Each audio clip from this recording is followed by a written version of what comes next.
Nesta casa nasceu o poeta Álvares de Azevedo, na Rua do Príncipe, em São Paulo, no dia 12 de setembro de 1831. No ano seguinte, nascia o pintor Victor Meirelles, autor da famosa tela Primeira Missa no Brasil. Foi nesta casa em Nossa Senhora do Desterro, Santa Catarina, no dia 18 de agosto de 1832. Essa placa, quase despercebida por quem passa na rua Regente Feijó, número 1251, em Campinas, São Paulo, marca a fachada do local onde antes existiu a casa em que nasceu o compositor e maestro Carlos Gomes, no dia 11 de julho de 1836. Já a Rua de Santana, número 20, foi o endereço da casa onde nasceu Benjamin Constant, em Niterói, Rio de Janeiro, a 18 de outubro de 1836. 3 anos depois, em 21 de junho de 1839, nascia o escritor Machado de Assis, numa das casas próximas à ladeira do Morro do Livramento, no Rio de Janeiro. Outro escritor, Euclides da Cunha, também nasceu no Rio de Janeiro, em Cantagalo, nesta casa, no dia 20 de janeiro de 1866.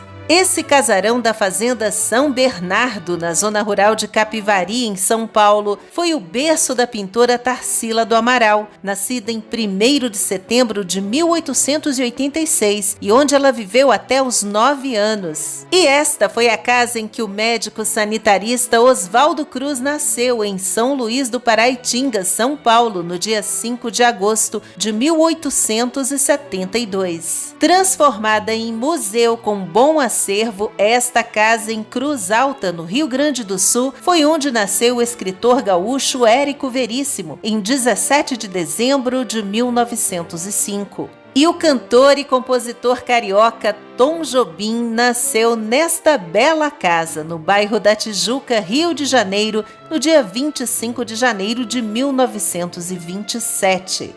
Olá, amigos da história! É interessante demais descobrir onde algumas personagens históricas do Brasil vieram ao mundo, ou onde passaram boa parte da infância. E antigamente, muita gente nascia em casa mesmo, com a ajuda da parteira. A maioria dessas casas já nem existe mais. De algumas, só restaram fotografias antigas, ou apenas ruínas. A exemplo da casa e do engenho de açúcar da fazenda do Pombal, em Ritápolis, Minas Gerais, berço do que foi o mais conhecido dos Inconfidentes, Joaquim José da Silva Xavier, o Tiradentes. Ele nasceu na propriedade em 12 de novembro de 1746 e viveu lá até os 11 anos. Já esta casinha em Fortaleza foi tudo o que restou do local de infância do escritor e político brasileiro José de Alencar, nascido em 1º de maio de 1829, no Império do Brasil. A pequena casa fez parte de um complexo em que havia a Casa Grande, já destruída, e o primeiro engenho a vapor do Ceará, agora em ruínas.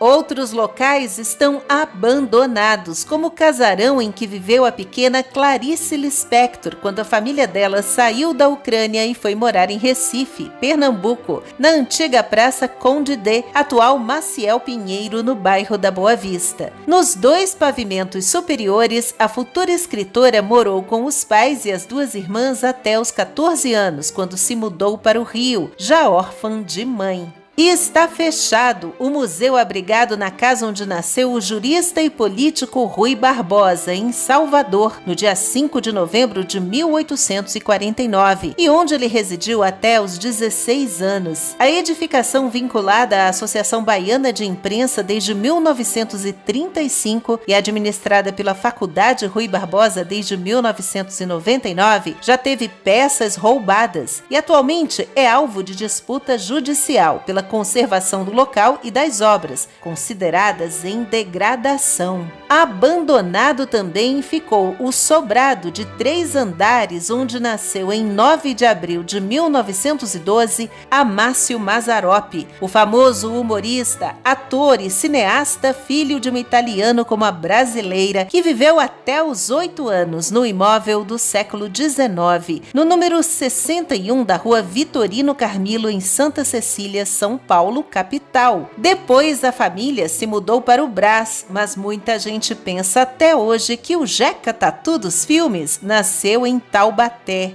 Só que quem nasceu por lá mesmo foi o criador do personagem Jeca Tatu, o escritor Monteiro Lobato, no dia 18 de abril de 1882. E foi no sítio onde passou uma infância de brincadeiras como o verdadeiro Pedrinho das histórias dele. A propriedade em Taubaté era do avô, o Visconde de Tremembé, com quem o escritor passou a morar após a morte dos pais. Mais tarde, ele seria proprietário da fazenda São José do Boquira, no município paulista que hoje se chama Monteiro Lobato, onde os filhos do autor também viveram e inspiraram muitas aventuras do sítio do Pica-Pau Amarelo. Essas são casas abertas à visitação. Algumas foram tombadas pelo patrimônio histórico. Caso da construção do século XVII, onde nasceu o Marechal Deodoro da Fonseca, no dia 5 de agosto de 1827. O primeiro presidente do Brasil dá nome ao município e ao museu que abriga móveis e objetos que pertenceram ao militar.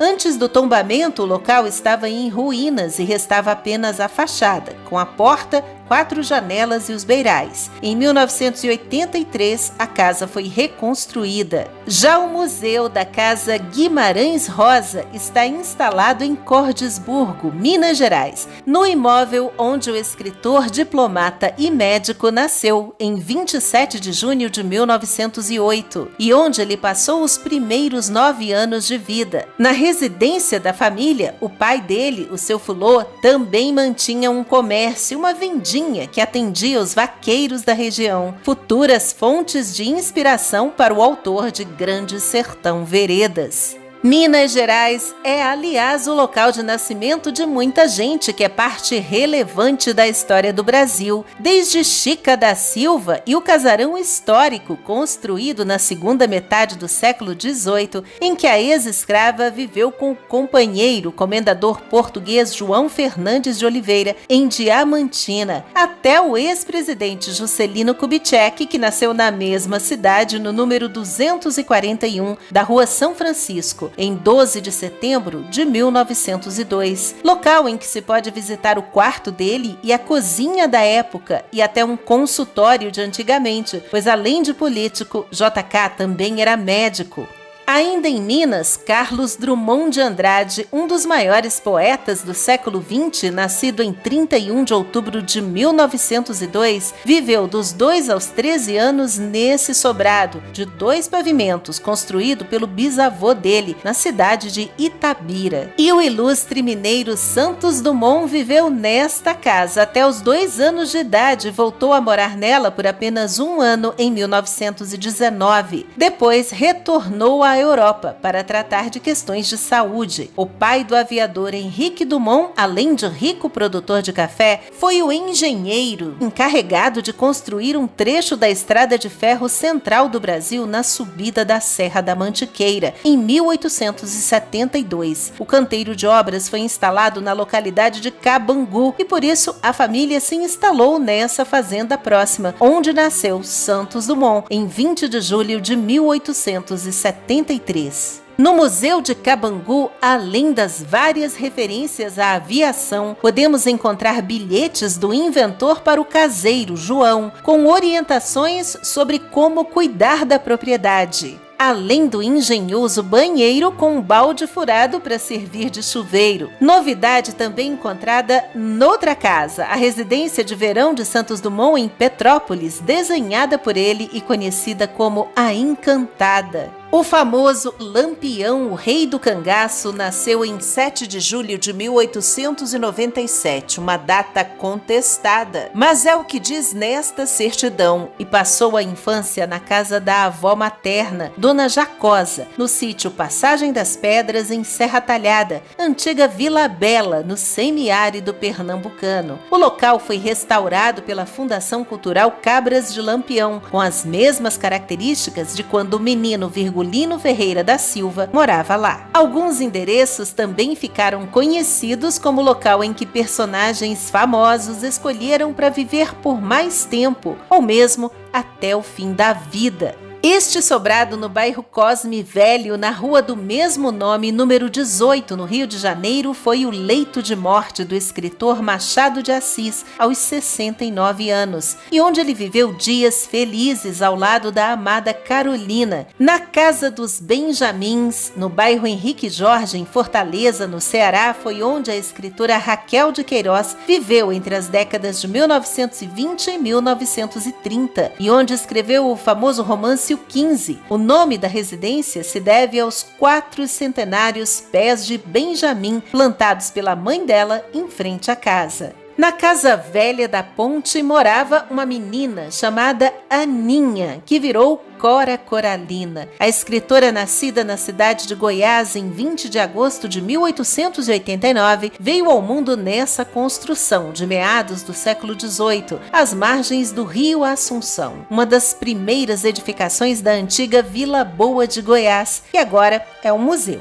Foi nela que, ainda adolescente, Cora Coralina começou a escrever poemas e foi onde passou os últimos anos de vida fazendo doces e versos.